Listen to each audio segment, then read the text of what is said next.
Morning students, आज हम आपकी क्लास 9 हिंदी में संचयन का जो चैप्टर 3 है हामिद खां, 2 चैप्टर आपके 3 और 4 हटा दिए गए, तो इसलिए हम चैप्टर 5 को 3 बोलेंगे कि हामिद खां पढ़ेंगे, जिसके जो लेखक हैं एस.के.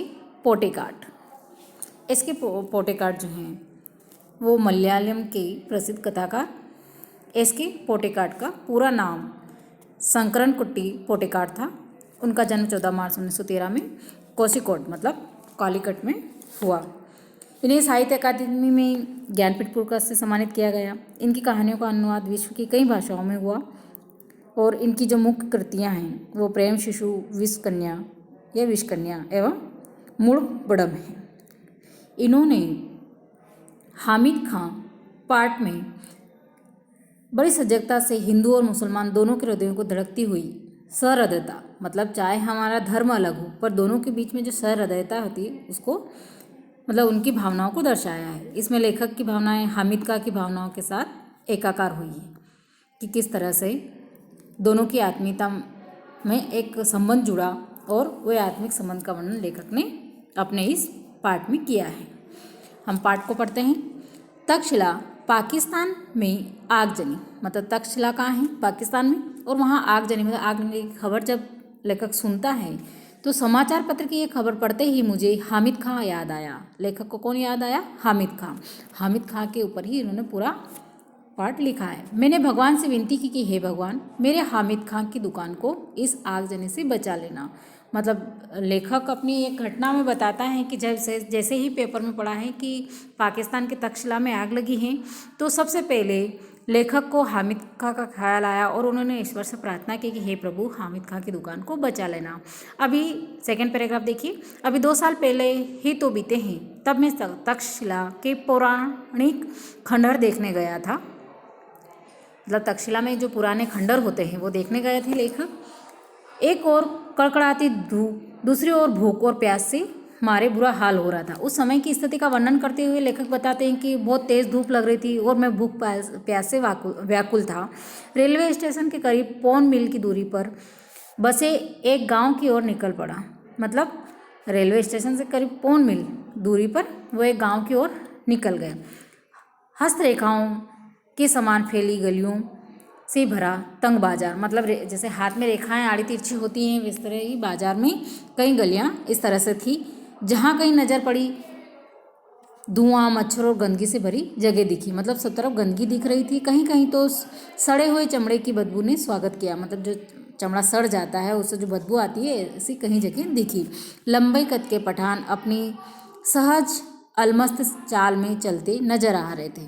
पठान की एक बॉडी का वर्णन किया है कि लंबे कद के जो पठान है वो अपने अलमस्त मतलब बहुत अच्छी चाल से चलते हुए नजर आ रहे। चारों तरफ चक्कर लगा लिया पर अभी तक कोई होटल नज़र नहीं आया। मतलब लेखक ने अपनी चारों तरफ चक्कर लगाया पर उसे कोई होटल नहीं मिली। मन में विचार आया कि गांव में होटल की ज़रूरत ही क्या है? जाहिर सी बात है, छोटा सा गांव है तो इस गांव में होटल की आवश्यकता ही क्या है? नेक्स्ट पैराग्राफ देखिए। चारों तरफ चक्कर लगा लिया पर अभी तक कोई होटल नज़र नहीं आई। मन में विचार आया इस गाँव में होटल की क्या ज़रूरत है? अचानक एक दुकान पर नज़र आई, मतलब एक दुकान पर नज़र गिरी जहाँ चपातियाँ सेकी जा रही थी। मतलब चपाती मतलब रोटी सेकी जा रही थी। चपातियों की सौंधी महक से मेरे पाँव अपने आप उस दुकान की ओर मुड़ गए। अब जब लेखक सब तरफ भूख से व्याकुल था और सब तरफ दुकान ढूंढ रहा था, होटल ढूंढ रहा था, होटल नहीं दिखी पर एक दुकान पर उसे एक चपातियाँ मतलब रोटी सेकी हुई दिखी और उसकी सौंधी सौंधी महक जो आ रही थी उस तरफ लेखक चला। अपने अनुभवों से मैंने जान लिया कि परदेश में मुस्कुराहट ही रक्षक हैं और सहायक होती हैं। सो मुस्कुराते हुए मैं एक दुकान के अंदर घुस गया। मतलब लेखक जहाँ रोटियाँ सेकी जा रही थी उस दुकान के अंदर मुस्कुराते हुए घुस गए। आप देख लीजिए, पिक्चर के माध्यम से दिखाया जा रहा है किस तरह से रोटियाँ सेकी जा रही है और टेबल पर एक व्यक्ति बैठा है। देखिए, एक अधेड़ उम्र का पठान अंगीठी के पास सिर झुकाए चपातियाँ बना रहा था। पठान जो था एक आधी उम्र की समथिंग 50 के समथिंग, एक 40 या 50 के समथिंग एक व्यक्ति वहाँ चपातियाँ सेक रहा था। मैंने जो ही दुकान में प्रवेश किया वह अपनी हथेली पर रखे आटे को बेलता छोड़कर मेरी ओर घूम घूम कर देखने लगा। मतलब उसके हाथ में जो रोटी से जो लोई बना रहा था वो उस रख कर वो लेखक की साइड देखने लगा। वह अपनी हथेली पर रखे आटे को बेलता छोड़कर मेरी ओर घुर घुर कर देखने लगा। मैं उसकी तरफ देखकर मुस्कुरा दिया। फिर भी उसके चेहरे के हाव भाव में कोई परिवर्तन नहीं हुआ।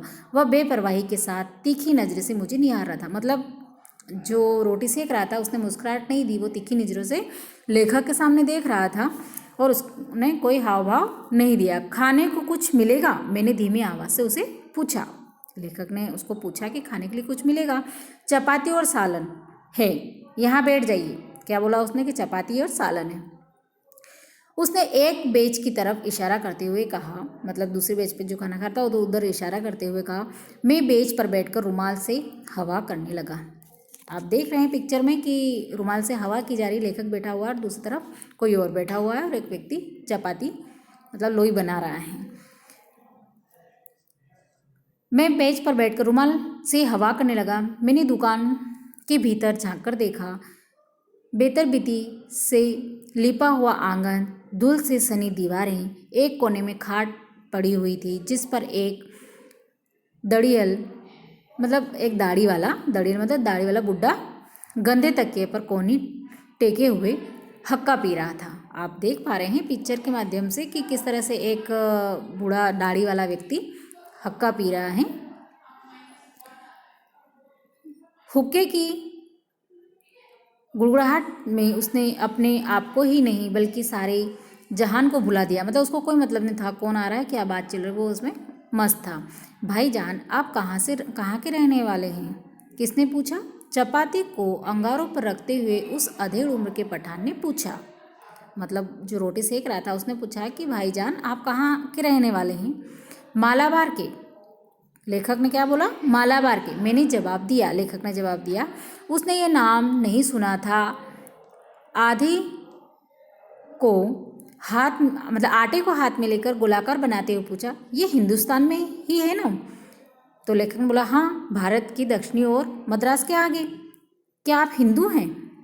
जो दुकानदार था उसने पूछा। हाँ, एक हिंदू घर में जन्म लिया है। उसने एक फीकी मुस्कुराहट के साथ फिर पूछा, आप मुसलमानी होटल में खाना खाएंगे? तो लेखक बोलता है, क्यों नहीं, हमारे यहाँ तो अगर बढ़िया चाय पीनी हो या बढ़िया पुलाव खाना हो तो लोग बेखटक के मुसलमानी होटल में जाया करते हैं। मतलब अच्छी चाय या पुलाव खाने हो तो वो मुस्लिमों के होटल में ही जाते हैं। देखिए नीचे, देखिए लाइन के नीचे ढलती उम्र का ये जो डिफ़िकल्ट वर्ड हैं उनके शब्द दिए हुए हैं, उनके अर्थ दिए हैं। गोश्त या सब्जियाँ, मसालेदार शोरबा और बिना किसी सलीके तरीके के दाढ़ी वाला, ये उस कुछ जो डिफ़िकल्ट वर्ड हैं उनके लिए चार चीज़ें बताई गई हैं, उनके अर्थ बताए गए। नेक्स्ट पेज पे देखिए, फर्स्ट पैराग्राफ। वह मेरी बात पर विश्वास नहीं कर पाया। मैंने उसे गर्व के साथ बताया, हमारे यहाँ हिंदू मुसलमान में कोई फ़र्क नहीं है, सब मिलकर या मिलजुल कर रहते हैं। भारत में मुसलमानों ने जिस पहली मस्जिद का निर्माण किया था वह हमारे ही राज्य में एक स्थान कोडुंगल्लूर में है, कोडुगल्लूर में है ना। यहाँ हमारे यहाँ हिंदू मुसलमानों के बीच दंगे नहीं के बराबर होते हैं पर नहीं के बराबर होते, ऐसा लेखक ने उस दुकानदार को बताया। उसने मेरी बात को बहुत ही ध्यानपूर्वक सुनकर कहा, काश मैं आपके मुल्क में आकर ये सब अपनी आंखों से देख पाता। दुकानदार कहता है, मतलब उसको यकीन नहीं होता लेखक की बातों पर वो कहता है, काश मैं आपके मुल्क मतलब देश में आकर रह पाता। क्या आपको मेरी बात पर विश्वास नहीं होता? मैंने पूछा। लेखक ने दुकानदार से पूछा कि क्या आपको मेरी बात पर विश्वास नहीं होता? मुझे आपकी बात पर तो पूरा यकीन हो गया है, पर मैं इस पर ईमान नहीं कर सकता कि आप हिंदू हैं। मतलब मैं इस पे विश्वास नहीं कर सकता कि आप हिंदू हैं, क्योंकि यहाँ कोई हिंदू आपकी कही हुई बातों को इतने फ़ख्र के साथ किसी मुसलमान से नहीं कह सकता। मतलब वहाँ की जो स्थिति है वो ऐसी है कि हिंदू मुसलमान के होटल में खाना खाने नहीं जाते, तो उसे दुकानदार को यकीन नहीं हो रहा था, क्योंकि यहाँ कोई हिंदू आपकी इस बात को फ़ख्र के साथ नहीं, मुसलमान से नहीं कह सकता। उसकी नज़र में हम आतताइयों की औलादे हैं। आतताइयों मतलब आतंक को करने वाली की औलादे। हिंदुओं के दिमाग में ऐसा है कि मुसलमान लोग जो हैं वो हमेशा आतंक फैलाते हैं और दंगा फसाद फैलाते हैं, इसलिए हम आतताइयों की औलादे मानी जाती हैं। हमें इस हालत में अपनी आन के लिए लड़ना पड़ता है, यही हमारी नियति है। मतलब हम अपने इज्जत को बनाए हुए हैं, क्योंकि सब लोगों की जो निगाहें हमारे प्रति या हमारे प्रति जो सोच है ये है कि हम दंगा फैलाते हैं, यही हमारी नियति है। उसकी आवाज़ में सच्चाई कुट कुट कर भरी थी। लेखक ये महसूस कर पा रहा था कि जो रोटी बेलने वाला था या जो दुकानदार था उसकी आवाज़ में ये एक सच्चाई झलक रही थी। आपका शुभ नाम? मैंने पूछा। लेखक ने उस दुकानदार से पूछा कि आपका शुभ नाम? हामिद खां। क्या बताता है दुकानदार? हामिद खां, जो पाठ का नाम है हमारा, क्योंकि उसी पे पूरा पाठ टिका है। वो जो चारपाई पर बैठे थे वो मेरे अब्बा जान हैं, बेटे हैं। हामिद का क्या कहते हैं कि वो जो चारपाई पे जो व्यक्ति बैठा है, बूढ़ा मतलब दाढ़ी वाला, वो चारपाई पे बैठे हैं और बोलते हैं कि वो मेरे अब्बा जान हैं, उनके पिता हैं। अच्छा, आप 10 मिनट तक इंतज़ार कीजिए, सालन अभी पक रहा है, मतलब सब्जी अभी पक रही है। मैं इंतज़ार करने लगा। अरे ओ अब्दुल, हामिद खान ने ज़ोर से आवाज़ लगाई। जो दुकानदार था उसने अब्दुल को आवाज़ लगाई कि अरे ओ अब्दुल। एक छोकरा दौड़ता हुआ आया जो आंगन में चटाई बिछाकर लाल मिर्च सुखा रहा था। आंगन में जो चटाई बिछी थी उस पर क्या सुखा रहा था? अब्दुल लाल मिर्च।